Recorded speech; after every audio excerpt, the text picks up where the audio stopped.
Hi everyone and welcome to Guru Nick's 1 Minute of Wellness. Today's topic is back pain. I've got some statistics I'd like to share with you and also maybe give you some tips on how to manage back pain and hopefully avoid back pain altogether. So it's interesting, about 80% of the world population suffers with some type of chronic low back pain. About 15% of Australians, or 3 million Australians, suffer with chronic low regular back pain as well. And it costs us about $570 to $650 million a year on trying to manage that, whether it might be medication or treatments that go with that. Now, there's a few different causes that cause back pain. Number one would be a musculoskeletal injury. In other words, something maybe either you've fallen over, pulled a muscle, fell over in the wrong spot and hurt your back. That's usually one of the main causes of back pain.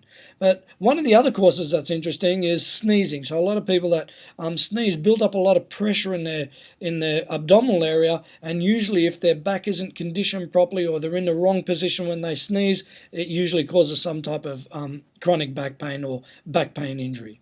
Another one is poor posture. So living with poor posture or working with poor posture, so you're sitting at a desk hunched over all day or you're standing hunched over all day, usually causes some levels of back pain as well. Now, core conditioning was another one. In other words, if you've got a weak set of core muscles, they're really not contributing to helping the back at all. Now, two interesting ones that I saw was dehydration and also poor nutrition. Now, with dehydration, what happens is the more dehydrated you are, the more pressure that it puts on what's called the intervertebral discs. So they're these discs that are just in through here. So this is the spine here, this is our lower back.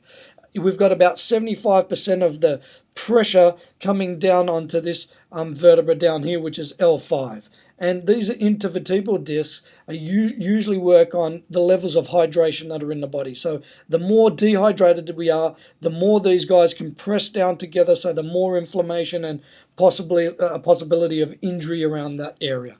It's also important to make sure that your core muscle that wraps around this way, so I'll just give you a front view here, wraps around this way, also protects your spine as well. Now, how nutrition affects it is if you're eating foods that are really glutinous in nature, so things like bread, pasta, rice, any of that type of stuff, what it does is it inflames the intestinal tract and in turn switches off some muscles that are around it. And one of the major muscles that are around it is what's called a transverse abdominis, or your TVA. And this is why a lot of specialists, if you go to a chiropractor or an osteopath, usually talk to you about maybe strengthening the core muscles themselves. But it's important to make sure that the nutrition that you're eating isn't affecting those muscles in the first place. Now, I think a few things is important to look at as well to make sure that you're doing some regular maintenance. Number one is making sure that you're stretching. Now, you can use either a Swiss ball or maybe a foam roller to do this. It's a really good way of stretching out the back. Number two is making sure that you're active. In other words, you need to look at some weight management. Make sure that you haven't got a really big belly or you're grossly overweight. This is putting excess pressure on the back itself. So being active, whether it's going for a walk, joining a gym, doing any of that type of class work, it's a good thing to make sure that we're managing the weight and keeping active and moving the spine around itself.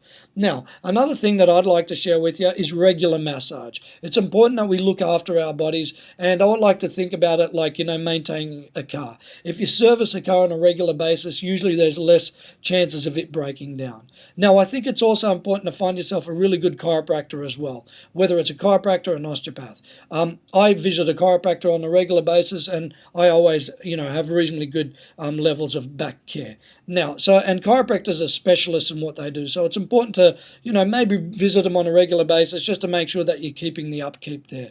They're professionals at what they do, and also visiting somebody that's specializes in core conditioning. Our center does that to make sure that we're conditioning the core that looks after the spine itself. I hope these tips help you with making sure that you look after your back, and until next time, have a great life.